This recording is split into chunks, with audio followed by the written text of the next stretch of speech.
ನೋಡ್ರಿ ನಿಮ್ ಜೀವನದಾಗ ಅತ್ಯಂತ ಕೊಳಕು ಪ್ರದೇಶ ಮತ್ತು ಹೊಲಸು ಪ್ರದೇಶ ಅಥವಾ ತಿಪ್ಪಿ ಅಂತ ಪ್ರದೇಶ ಅಥವಾ ಶೌಚಾಲಯಕ್ಕಿಂತ ಹೊಲಸ ಕಸದ ರಾಶಿ ತೊಟ್ಟಿ ಅಂತದ್ ಯಾವ್ದಾದ್ರು ಇದ್ರೆ ಅದು ಬಾಯ್ಸ್ ಹಾಸ್ಟೆಲ್ ನೋಡಿ.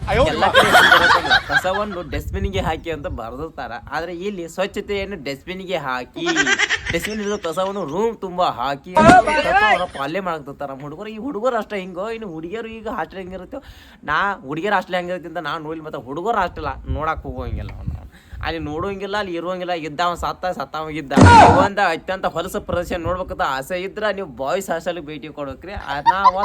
ಅನಾವತ್ ಸ್ವಚ್ಛತೆ, ಅಷ್ಟೊಂದು ಸ್ವಚ್ಛತೆ ಕಾಪಾಡ್ಕೊಳ್ತಾರ, ಬದ್ಮಾಸ್ ಹಡ್ಸಿಬೇಕಂತ. ಅದಕ್ಕೆ ರಾಡಿ ಹಿಡಿಸ್ಬಿಟ್ಟ ಸ್ವಚ್ಛ ರಟ್ ರಾಡಿ ಅವನವನ ಹಾಸ್ಟೆಲ್ ಅಂತ ಅನ್ನೋದು ಕ್ಯಾಮರೆ. ಜಳಕದ ವಿಷಯದಾಗಂತೂ ಬಂದ್ರು ಅಂತೂ ಅಬ್ಬಾಬಾಬ ಅವ್ರ ಗಂಗೆಯನ್ನು ತಲೆ ಮೇಲೆ ಇಟ್ಕೊಂಡಂತ ಶಿವನ ಕುಲದವ್ರು ಅವ್ರು ಒಂದೊಂದ್ ಕಡೆ ಚಾಲೆಂಜ್ ಇರ್ತಾರ. ಯಾರ ಎಷ್ಟು ಒಂದು ದಿನ ಸ್ನಾನ ಮಾಡಿರಂತ ವ್ಯಕ್ತಿಗಳು ನಿಲ್ಲಿಸಿರ ಒಂದ್ ಅನ್ಸುಬಿಟ್ಟು ಒಂದು ಕೆಲವೊಂದು ಅವು ಶಾನ್ಯ ಪಂಡಿತರು, ಯೋಗ ಋಷಿ ಮುನಿಗಳು ಇವರು ಬರ್ತಾರೆ. ಹುಡುಗರು ಹಾಸ್ಟೆಲ್ದಾಗ ಕಾಂಪಿಟೇಷನ್ ಇಟ್ರೆ ಯಾವ ಹೆಚ್ಚು ದಿನ ಜಳಕ ಮಾಡೋದು ಬೆಟ್ಟ ಅನ್ನೋದು ಕಾಂಪಿಟೇಷನ್ ಹೆಚ್ಚಾಕೈತಿ. ಇಲ್ಲಿ ಜಳಕ 8 ದಿನ 15 ದಿನ ತಿಂಗಳು 6 ತಿಂಗಳು ವರ್ಷ ಗಂಟ್ಲೆ ಹೋದ್ರ ಹೋತ ಬಗೆ ಸಂತೋಷ. 1.5 ವರ್ಷ 2 ವರ್ಷ ಗಂಟ್ಲೆ ಕರ್ಗೋದೇ ಇಲ್ಲ, ಆಗೋದೇ ಜಳಕ ಮಾಡ್ರೆ ಕರ್ಗೋದಾವ್ ನೋಡ. ಜಳಕ ಮಾಡೋಂಗಿಲ್ಲ ಅದ್ರ ನೋಡಕ್ ಮತ್ ಪುಲ್ಗೆ ಚೀರೋ ಗತೆ ಕಾಣೋದು. ಹೆಂಗ ಮುಖ ತೊಳ್ಕೋದೈತಿ, ಫೋನ್ಸ್ ಮಾಡ್ರು ಬಡಿದೈತಿ, ಹಚ್ಚಿ ಜಲ್ ಹಚ್ಚಿ ಇಕ್ ಬಿಟ್ರೆ ಬಗೆ ಏರಿದ ಅಣ್ಣ ಈಗ ಜಸ್ಟ್ ಫ್ರೆಶ್ ಜಳಕ ಮಾಡಿ ಬಂದ ಅನ್ಬೇಕು. ಆತಿ ರೆಡಿ ಆಗಕ್ ಮತ್ ನಂಬರ್ 1 ಸೊಳ್ಳೆ.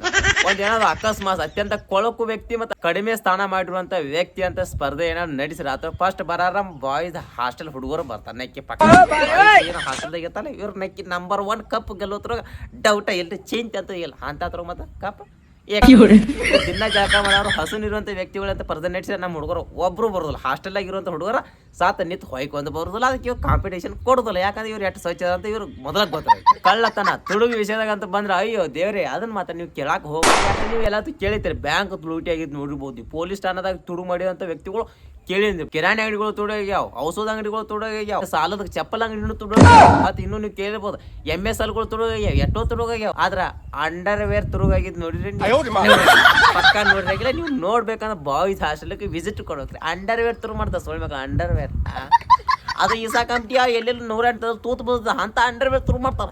ತುರು ಮಾಡೋದು ಹೊಸ ತುರು ಮಾಡ್ತಾರೆ, ಎಲ್ಲ ಹಳಿವ ತುರು ಮಾಡ್ತಾರೆ. ಏನ್ ಸಿಗ್ತದ ಅಂಡರ್ ವೇರ್ ಕೂತ್ರಾಗ ಎತ್ತಿದ ಕೈ ಅವ್ನು ನೀವು ಹಾಕೋದ ಇವ ನಾವು ಹಾಕೋದ. ಅರಿವಿ ಪ್ಯಾಂಟ ಅಂಗಿ ಬನ್ಯಾ ನಿಕ್ಕರ ಇವ ನೀವು ಬೇರೆ ಏನು ತಿಳ್ಕೊಕ್ ಹೋಗ್ಬೇಡ್ರಿ. ಮತ್ತೆ ಇವ ಬನ್ಯಾ ನಿಕ್ಕರ ಅರಿತ್ರ ಎಕ್ಸ್ಚೇಂಜ್ ಮಾಡಿ ಏಕ್ ನಂಬರ್ ಅವ್ ಇವತ್ತು ಹುಡುಗ ಹೊಸ ಅಂಗಿ ತಂದ್ರೆ ನಾವು ಬಹುಶಃ ಇನ್ನು 15 ದಿನ ಬಿಟ್ಟು ಅವ್ನು ಹಾಕೋತಾನ. ಅಂಕಪಟ್ಟ ಅವ್ನು ಹಾಕೋದ ಬೇರೆ ದೋಸ್ತರ ಹಾಕೊಂಡ್ ಹರ್ದ ಲಾಸ್ಟಿಗೆ ಎಲ್ಲೋ ಒಂದು ಕ್ರಾಶ್ ಆದ್ಮೇಲೆ ಅವ್ನು ಕೊಡ್ತಾರ. ಪರಿಸ್ಥಿತಿ ಎಲ್ಲರಿದ್ರೆ ಅದು ನಮ್ಮ ಬಾಯ್ಸ್ ಹಾಸ್ಟೆಲ್ದಾಗ ಇರೋದ ಕೊನೆಯ ದಿವಸ ಅಂದ್ರೆ ನಾಳೆ ಮುಗಿತೈತೆ. ಇಂದ ಹುಡುಗಿರು ಏನು ಮಾಡ್ತಾರ, ಅವ್ರು ಇಷ್ಟವಾದ ಜಾಗಕ್ಕೆ ಹೋಗಿ ಸೆಲ್ಫಿ ತಕ್ಕೋದು, ಫೋಟೋ ತಕ್ಕೋದು, ಆಮೇಲೆ ಅವ್ರಿಗೆ ಯಾರು ಬೆಸ್ಟ್ ಫ್ರೆಂಡ್ ಇರ್ತಾರೆ ಅವ್ರ ನಂಬರ್ ಇವ್ರ ನಂಬರ್ ಅವ್ರು ಎಕ್ಸ್ಚೇಂಜ್ ಮಾಡ್ಕೋದು, ಹಗ್ ಮಾಡೋದು, ಟೈಕ್ ಮಾಡೋದು, ಅಳೋದು, ಕರಿಯೋದು, ಇರೋ ಒಂದು ರಾಮಾಯಣ ಒಂದು ಕಡೆ ಇದ್ರೆ ಅದು ನಮ್ಮ ಹುಡುಗರ್ದ ಬಿಂದಾಸ ಸೊಳ್ಳೆ ಮಕ್ಕಳು. ಆ ಯಾವ ಜಾಗದಾಗ ಎಲ್ಲಿ ಪ್ಯಾಂಡ್ ಇರುತ್ತೆ ಅದನ್ನ ಮುರಿಸ್ಬಿಡುದು, ಕಾಟವನ್ನು ನೆಗಿಸ್ಬಿಡುದು, ಬಾಗ್ಲವನ್ನು ಹಿಗ್ಗಿಸಿ ಪಗ್ಗಿಸಿ ತೆಗೆದು ಉಗಿದ್ಬಿಡುದು, ಕಸ್ಬರಿಗೆ ಹರಿದು ಚಿಂದಿ ಮಾಡೋದು.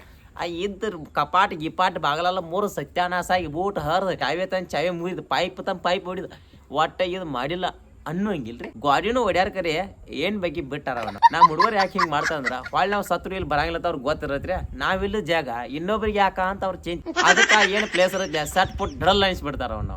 ಇದನ್ನೆಲ್ಲ ನೋಡಿದ್ಮೇಲೆ ನಿಮ್ ತಲೆಯಾಗ ಒಂದು ಪ್ರಶ್ನೆ ಹುಟ್ಟಿರ್ಬೇಕ, ಬಾಯ್ಸ್ ಹಾಸ್ಟೆಲ್ ಬಗ್ಗೆ ಇಷ್ಟೊಂದೆಲ್ಲ ನೀವು ಕೂಲಂಕುಷವಾಗಿ ಹೆಂಗ್ ಅಭ್ಯಾಸ ಮಾಡಿರಿ ಅಂತ. ಅಣ್ಣ ನಾನು ಒಂದ್ ಕಾಲದಾಗ